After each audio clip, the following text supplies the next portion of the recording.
ఈ ఆలయంలో అడుగుపెట్టగానే మనకు కనిపించే మొదటి దృశ్యం ఎంతో ఆశ్చర్యాన్ని కలిగిస్తుంది.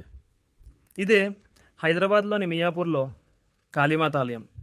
ఒకే ప్రాంగణంలో కాళీమాత, కాలభైరవుడు, పంచముఖి ఆంజనేయ స్వామి, ఆదిపరాశక్తి, సుబ్రహ్మణ్యేశ్వర స్వామి, నవగ్రహాలు ఇంకా ఎన్నో దైవాల దర్శనం లభిస్తుంది.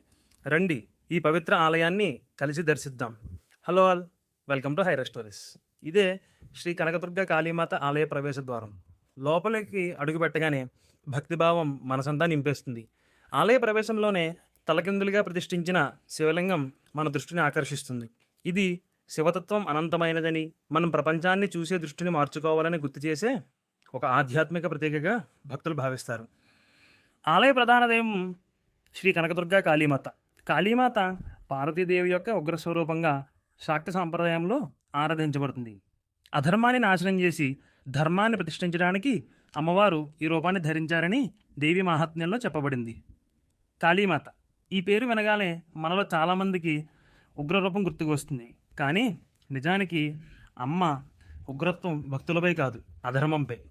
శక్తి సాంప్రదాయం ప్రకారం అధర్మం పెరిగి దేవతలు కూడా ఏమీ చేయలేని పరిస్థితి వచ్చినప్పుడు ఆదిపరాశక్తి తన అపారమైన శక్తిని కాళీమాత రూపంలో వ్యక్తం చేసింది. అమ్మవారి నల్లని వర్ణం అజ్ఞానాన్ని తొలగించే అనంత తత్వానికి ప్రతీకగా భావించబడుతుంది. మెడలోని కపాలమాల మన అహంకారం, లోభం, కోపం వంటి దుర్గుణాలను విడిచిపెట్టాలని గుర్తు చేస్తుంది.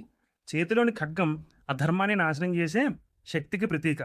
ఒక చేతిలో అభయముద్ర, మరో చేతిలో వరదముద్రతో భయపడవద్దు, నేను మీకు రక్షణగా ఉంటాను అనే సందేశాన్ని అమ్మ ఇస్తుంది.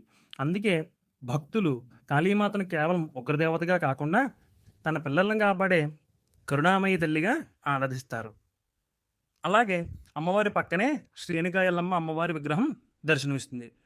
తెలుగు రాష్ట్రాల్లో రేణుకా ఎల్లమ్మను గ్రామదేవతగా, ప్రజలను కాపాడే తల్లిగా భక్తులు విశ్వసిస్తారు.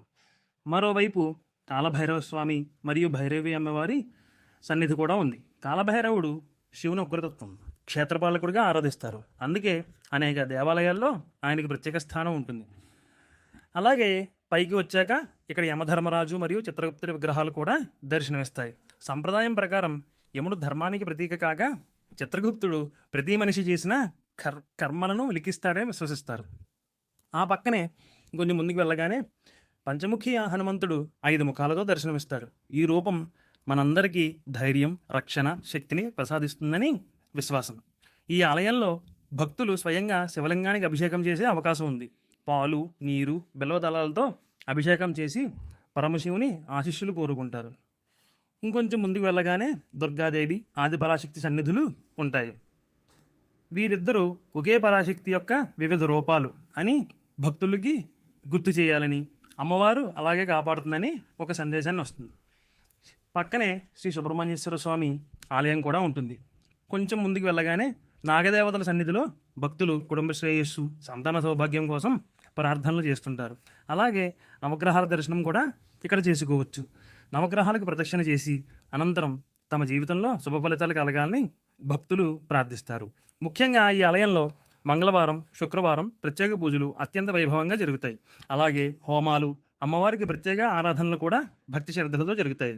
మీకు ఒకటి తెలుసా, ఈ ఆలయంలో అమ్మవారికి నేరుగా అఘోరిలే అమ్మవారికి పూజలే చేస్తూ ఉంటారు. ఒకే ఆలయంలో శివుడు, కాళీమాత, భైరవుడు, పంచముఖి ఆంజనేయ స్వామి, ఆదిపరాశక్తి ఇలా అనేక దైవాల దర్శనం లభించడం ఈ ఆలయ ప్రత్యేకత. మీరు హైదరాబాద్లో ఉంటే తప్పకుండా ఈ ఆలయాన్ని దర్శించండి. వీడియో నచ్చితే కమెంట్లో జై కాళీమాత అని టైప్ చేయండి. మరిన్ని ఆలయ విశేషాల కోసం హైరా స్టోరీస్ని సబ్స్క్రైబ్ చేయండి.